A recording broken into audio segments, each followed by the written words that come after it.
La vida en Montana. ¿Cómo vive la gente en el salvaje oeste de Estados Unidos? Hay estados en América que son grandes, y luego está Montana. Un territorio tan vasto que 5 países europeos cabrían dentro de sus fronteras sin tocarse entre sí. Casi 400.000 kilómetros cuadrados de praderas, montañas, ríos y cielos que no terminan. Habitados por apenas 1 millón de personas. Una densidad de población que convierte cada kilómetro cuadrado en un recordatorio de lo que significa el espacio cuando el espacio todavía es real. Los montaneses llaman a su estado el último lugar mejor. No es un eslogan de marketing, es una convicción que se lleva en el cuerpo. La misma manera en que se lleva el frío de enero o el olor a pino después de la lluvia. Montana es el estado donde el horizonte todavía es una promesa sin cumplir, donde el vecino más cercano puede estar a 20 kilómetros,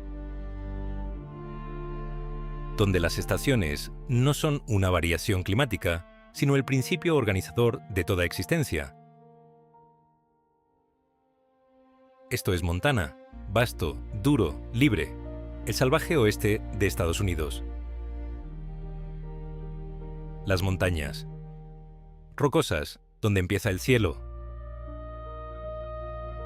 Las montañas rocosas cruzan Montana de noroeste a sureste como la columna vertebral de un continente que todavía recuerda cómo fue formado. Los picos de la cordillera Beartooth alcanzan más de 4.000 metros. El Parque Nacional de los Glaciares, en el extremo norte, guarda 150 glaciares, o lo que queda de ellos, entre valles tallados por el hielo hace 10.000 años, y lagos de un azul tan intenso que parece irreal hasta que lo ves con tus propios ojos. Vivir cerca de las montañas en Montana no es vivir junto a un paisaje decorativo, es vivir con un vecino que tiene sus propias condiciones. Las carreteras de montaña se cierran en invierno durante días. Las tormentas de nieve llegan sin aviso en septiembre. La distancia al hospital más cercano puede medirse en horas de conducción a través de pasos que no siempre están despejados. Quien elige vivir aquí acepta que la montaña tiene la última palabra, y sin embargo, la gente elige quedarse. Porque lo que la montaña da, la calidad del aire, el silencio de los valles, la vista desde un puerto de montaña al amanecer cuando las nubes todavía están abajo, es algo que ninguna ciudad puede fabricar ni ningún dinero puede comprar. El Parque Nacional de los Glaciares, la corona del continente. El Parque Nacional de los Glaciares ocupa el extremo noroccidental de Montana, tocando la frontera con Canadá en una zona que los Blackfeet, los pueblos originarios de la región, llamaban la columna vertebral del mundo. 1 millón de hectáreas de montañas alpinas, bosques de abeto y lago tras lago de agua glaciar, conectados por la Going to the Sun Road, una carretera de 80 kilómetros que cruza la división continental a través de un paisaje que desafía cualquier descripción que no incluya la palabra imposible. Los osos grizzly vagan por los valles del parque con una libertad que refleja la escala del territorio que lo rodea. Los alces cruzan las carreteras al amanecer. Los carneros de las rocosas Se desplazan por crestas que ningún ser humano sensato intentaría cruzar sin equipo de escalada. La fauna del parque no es decorativa ni contenida. Existe en los mismos términos en que ha existido siempre, con la sola diferencia de que ahora hay una línea en el mapa que la protege formalmente de lo que ocurre fuera de ella. Para las comunidades que viven en los bordes del parque, en Whitefish, en Columbia Falls, en las reservaciones de las Primeras Naciones al este, el parque no es principalmente una atracción turística. Es el paisaje del que se despierta cada mañana, la razón por la que los abuelos se quedaron cuando podrían haberse ido. Y la pregunta permanente sobre lo que significa proteger algo sin convertirlo en museo. Missoula, la ciudad que lee. Missoula aparece en el fondo de un valle donde 5 ríos confluyen rodeada de colinas boscosas que cambian de color con cada estación. Verde en verano, dorado en octubre, blanco en enero, rosa en el breve y explosivo florecimiento de la primavera. Es la ciudad universitaria de Montana, sede de la Universidad de Montana, y tiene la reputación de ser la ciudad más culturalmente activa del estado y una de las más literarias del país. La reputación no es exagerada. Missoula ha producido o acogido a un número desproporcionado de escritores americanos. Norman Maclean vivió aquí. Richard Hugo enseñó aquí. Jim Harrison escribió sobre estos ríos y estas montañas con una precisión que solo produce el amor largo. La librería independiente Shakespeare & Co. lleva décadas en la calle principal. El festival literario anual atrae a escritores de todo el país. En una ciudad de 80,000 personas, hay más lectores por kilómetro cuadrado que en muchos lugares que se consideran centros culturales. Pero Missoula es también una ciudad de botas de trabajo y furgonetas con barro en las ruedas, de pescadores de mosca que conocen cada remanso del río Clark Fork, de alpinistas que salen al trabajo el viernes sabiendo que el fin de semana los espera una ruta de 3 días en el Selway Bitterroot. La ciudad lee, la ciudad también trabaja con las manos, y la tensión productiva entre esas dos cosas es parte de lo que la hace interesante. El río Yellowstone, la sangre de las praderas. El río Yellowstone es el río no represado más largo de los Estados Unidos. 1,111 kilómetros desde su nacimiento en el Parque Nacional de Yellowstone hasta su confluencia con el Missouri en la frontera con Dakota del Norte. Fluye libre, sin presas que interrumpan su curso, sin embalses que detengan su pulso estacional. Es una rareza en el oeste americano del siglo XXI. Y los montaneses lo saben y lo cuidan con la fiereza de quien sabe que lo que no se defiende, se pierde. El río organiza la vida del sur y este de Montana de la misma manera que el Mississippi organizó el centro del continente como arteria, como frontera, como fuente de vida y como medida del tiempo. Los rancheros que llevan generaciones en sus orillas conocen sus crecidas y sus bajadas, como conocen el comportamiento de su propio ganado. Los pescadores de trucha arcoíris conocen cada curva y cada fondo rocoso, con el vocabulario especializado de quien ha dedicado años a entender un solo tramo de agua, y cuando el río crece en primavera, cuando el deshielo de las montañas llena su cauce hasta los bordes, y el agua marrón y rápida arrastra troncos, y la corriente habla con una voz que no admite negociación. En ese momento, se entiende por qué los pueblos originarios que vivieron aquí durante milenios construyeron su relación con este paisaje alrededor del respeto. El Yellowstone no es un recurso, es una presencia. Los rancheros, guardianes de la tierra. Abierta. Montana tiene más ganado que personas. Esa estadística, citada tan a menudo que ha perdido su capacidad de sorprender, dice algo fundamental sobre la economía y la identidad del estado. El ranching, la ganadería extensiva en grandes propiedades, es la actividad humana que más ha dado forma al paisaje de Montana, después de la geología y el clima, y sigue siendo el corazón económico y cultural de la mitad oriental del estado. Un rancho familiar en Montana puede extenderse sobre miles de hectáreas. El trabajo empieza antes del amanecer en cualquier mes del año y termina cuando termina lo que hay que terminar, que rara vez coincide con el horario de trabajo de 8 horas. En invierno se alimenta al ganado en la nieve.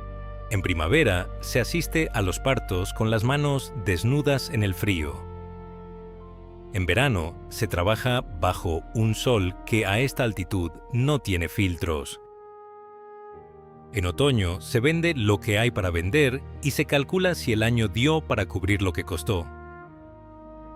Es una vida de márgenes estrechos y de satisfacciones que no son fáciles de explicar a quien no las ha vivido. La independencia real, no la que se invoca en los discursos políticos, sino la que se practica cada día en un lugar donde si algo falla, no hay nadie a quien llamar. Tiene un sabor que los rancheros de Montana conocen y que les resulta tan necesario como el aire que respiran a esta altitud. El país del gran cielo. Las praderas del este. La mitad oriental de Montana es un mundo diferente de las montañas del oeste. Aquí el paisaje se aplana en praderas que se extienden hasta un horizonte tan lejano que la curvatura de la tierra empieza a hacerse perceptible. El río Missouri corta el terreno en cañones de arenisca que Lewis y Clark describieron con un asombro que el tiempo no ha reducido. Las Badlands del este de Montana, eroded, silenciosas, de un color entre el ocre y el gris que cambia con cada hora del día, guardan los yacimientos de fósiles de dinosaurios más ricos del mundo. Vivir en las praderas del este de Montana es vivir con el viento como condición permanente. El viento que baja de Canadá en invierno, con temperaturas que convierten 20 grados bajo cero en algo que se siente en los huesos. El viento que en primavera trae las tormentas eléctricas que los habitantes de las ciudades del este ven en películas y los montaneses del este ven desde el porche con una mezcla de respeto y familiaridad. El viento que en verano mueve las praderas de hierba en ondas, que se parecen tanto al océano que los primeros colonizadores del siglo XIX llamaron a estas llanuras el mar de hierba. Las comunidades de las praderas del este son pequeñas. Muchas tienen menos de 1000 habitantes y se han ido haciendo más pequeñas en las últimas décadas a medida que los jóvenes se van a las ciudades y las granjas se consolidan en propiedades cada vez mayores. El desafío demográfico es real, pero quienes se quedan o quienes vuelven después de probar otra cosa, lo hacen por razones que las estadísticas de desarrollo económico no capturan. La quietud, el espacio, la conocida claridad de una vida donde uno sabe exactamente qué importa. Helena, la capital entre dos mundos. Helena, la capital de Montana, tiene menos de 35.000 habitantes, lo que la convierte en una de las capitales estatales más pequeñas de los Estados Unidos. Surgió como campamento minero durante la fiebre del oro de 1864 y Last Chance Gulch, el nombre del arroyo donde se encontró el oro. Es hoy el nombre oficial de la calle peatonal principal. Una rareza toponomástica que dice mucho sobre la relación de Montana con su propia historia. La arquitectura del centro histórico de Helena refleja la brevedad del periodo de bonanza que la creó.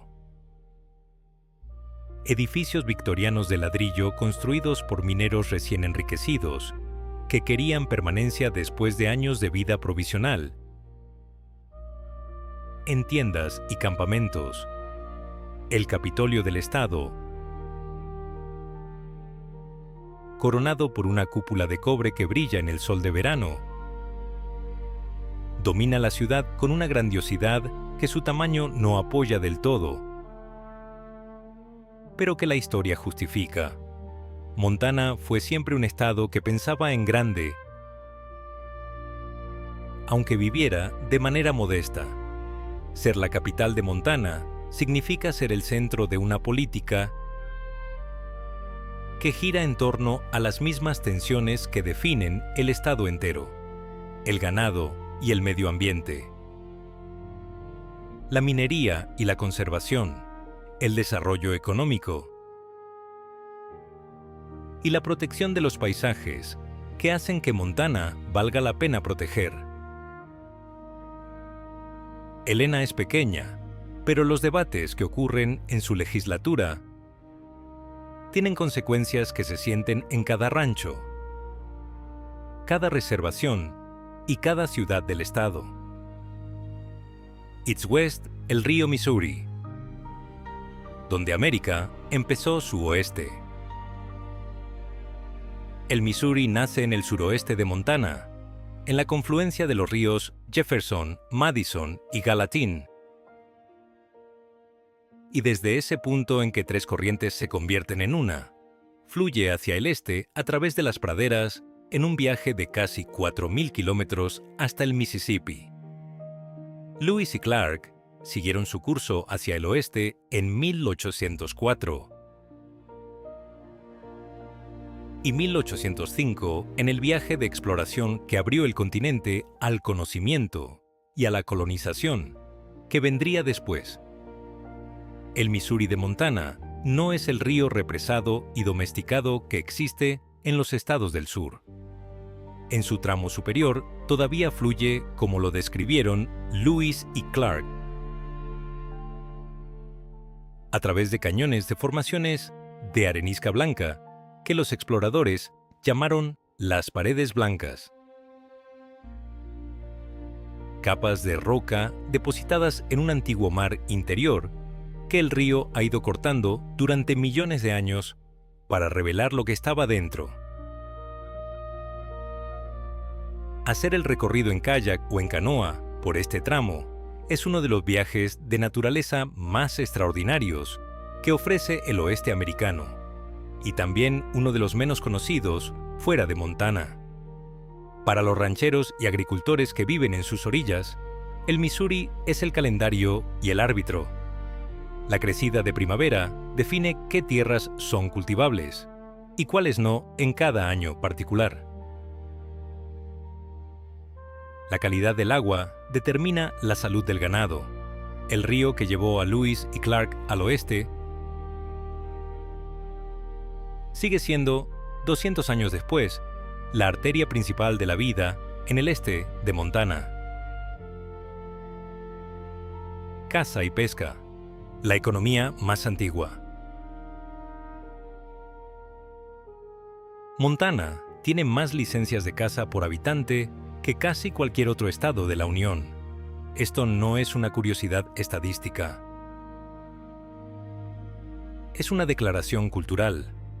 La caza en Montana no es un hobby de fin de semana, ni una actividad de lujo para ricos con equipo caro. Es una práctica ancestral, económicamente significativa, que conecta a familias con el paisaje que habitan y que pone comida en el congelador. Para el invierno, de una manera que el supermercado más cercano, a veces a más de 100 kilómetros, no puede reemplazar completamente. El alce cazado en octubre puede proporcionar 150 kilos de carne que alimentan a una familia durante meses. La pesca de trucha en el Madison o el Gallatin es a la vez sustento y ritual, una manera de relacionarse con el agua y las estaciones que las generaciones transmiten con la seriedad que otras culturas reservan para las tradiciones religiosas. Los guías de pesca de mosca de Montana son artesanos de un conocimiento específico y acumulado que tiene su propio mercado internacional. Hay gente que viaja desde Japón, Alemania y Argentina para pescar con un guía de Bozeman en el Madison River un martes de octubre. La relación entre la caza, la pesca y la conservación en Montana es compleja y honesta de una manera que los debates simplificados sobre medio ambiente rara vez capturan.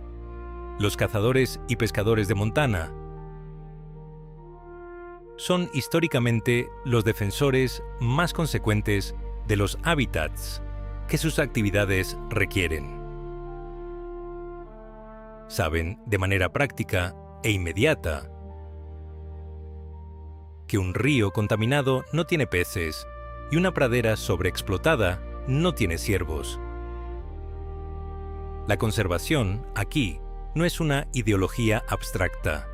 Es el requisito para que la vida que eligieron sea posible. The Winter, Montana's True Nature. El invierno, la verdadera naturaleza de Montana. Montana tiene veranos espléndidos, largos días de luz, cielos sin nubes, flores silvestres en los prados alpinos, puestas de sol que duran 1 hora sobre praderas que brillan en el último oro de agosto. Todo eso es real y todo eso es Montana, pero el invierno es donde Montana revela lo que es de verdad. Las temperaturas en el norte de Montana pueden caer a menos 40 grados centígrados en los peores días de enero. El viento del norte convierte esas temperaturas en algo que ningún número transmite adecuadamente. Un frío que no solo enfría la piel, sino que parece enfriar el pensamiento, que hace que los movimientos se vuelvan más deliberados, que concentra la atención en lo esencial, con una eficiencia que ninguna filosofía puede igualar. Las tormentas de nieve del noroeste pueden bloquear carreteras durante días, en las comunidades más aisladas. La preparación para el invierno es una actividad que ocupa buena parte del verano y el otoño. Y sin embargo, el invierno de Montana no es solo dificultad. Es también silencio de una calidad que no existe en ninguna otra estación, el silencio de la nieve recién caída sobre el bosque de coníferas, el silencio de una madrugada de enero cuando el termómetro marca -30 y las estrellas son tan claras que parecen recién instaladas. Es el cielo nocturno más oscuro que la mayoría de los americanos habrán visto nunca.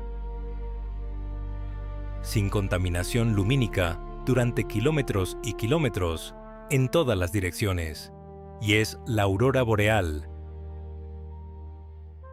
visible desde el norte de Montana en las noches de invierno más frías y más despejadas, bailando sobre las montañas con la indiferencia majestuosa de algo que no necesita audiencia. La economía del espacio abierto. La economía de Montana ha sido siempre la economía de sus recursos naturales: minerales, madera, ganado, trigo. El cobre de Butte financió fortunas y destruyó un paisaje en proporciones que todavía se están midiendo. La madera del oeste del estado alimentó el crecimiento del país durante décadas. La agricultura de secano del este produce trigo en cantidades que se exportan a todo el mundo, desde un estado que mucha gente no podría ubicar en un mapa. El turismo se ha convertido en la segunda industria del estado, y su crecimiento en las últimas 2 décadas ha cambiado la economía de ciudades como Bozeman y Whitefish, de maneras que son, simultáneamente, una bendición y una amenaza. Los precios de la vivienda en Bozeman han subido hasta niveles que hacen que los trabajadores que sirven a la economía turística no puedan permitirse vivir en la ciudad donde trabajan. Una ironía que no se le escapa a nadie y que nadie ha resuelto todavía. La tensión entre el Montana que quiere crecer y el Montana que quiere preservar lo que lo hace ser Montana es la conversación política central del Estado en el siglo XXI. Es una conversación que no tiene respuesta sencilla, porque ambos lados tienen razón parcialmente. El crecimiento económico es necesario para que los jóvenes puedan quedarse. La preservación del paisaje, la calidad del agua y la escala del espacio son exactamente las razones por las que alguien querría quedarse. ¿Por qué se queda la gente montana? Pierde jóvenes cada año. Se van a Seattle, a Denver, a ciudades donde hay más trabajo, más opciones, más facilidades de la vida moderna. Algunos no vuelven, pero la tasa de retorno es sorprendentemente alta para un estado con tantos desafíos económicos, y las razones que la gente da cuando vuelve son notablemente consistentes. Vuelven por el espacio, por la capacidad de estar en un lugar y que no haya nadie más, por la sensación física, no metafórica, sino física en el cuerpo, de que el horizonte no termina. Vuelven porque en Montana la relación entre el trabajo y su resultado todavía es directa y visible de una manera que la economía de servicios de las grandes ciudades no ofrece. El rancho bien gestionado produce carne. El río limpio produce truchas. El bosque respetado produce madera durante generaciones. La causa y el efecto son comprensibles, manejables, reales. Y se quedan porque Montana les ha enseñado algo que las ciudades no enseñan: que la incomodidad no es el enemigo de la buena vida, que el frío de enero es el precio del silencio de enero, que la distancia al hospital es el precio de vivir en un lugar donde el hospital todavía no es lo que define la geografía, que la autonomía real, no la autonomía de las opciones de consumo, sino la autonomía de saber que si necesitas algo, tendrás que hacerlo tú. es una forma de dignidad que no se aprende en ningún otro sitio.